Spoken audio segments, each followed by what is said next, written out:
বাইরে প্রচুর বৃষ্টি হচ্ছে।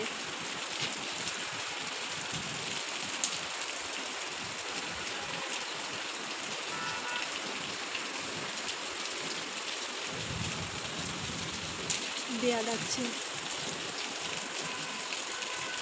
গরম থেকে মানুষ একটু স্বস্তি পাবে। বৃষ্টিটা হওয়াতে ভালোই হয়েছে। গরমে মানুষের জীবন অতিষ্ঠ হয়েছিল। দেখেন আমার কবুতর বৃষ্টির জন্য গ্রিলের উপর বসে আছে, আর আরেকজন ডিমে পা দিচ্ছে। ওই দেখেন, সে কিন্তু বৃষ্টিতে ভিজতেছে। এদিকে বৃষ্টি আসতেছে, উঠতেছে না, ডিম থেকে উঠতেছে না সে। বৃষ্টিতে আমার ভিজতে ইচ্ছে করতেছে।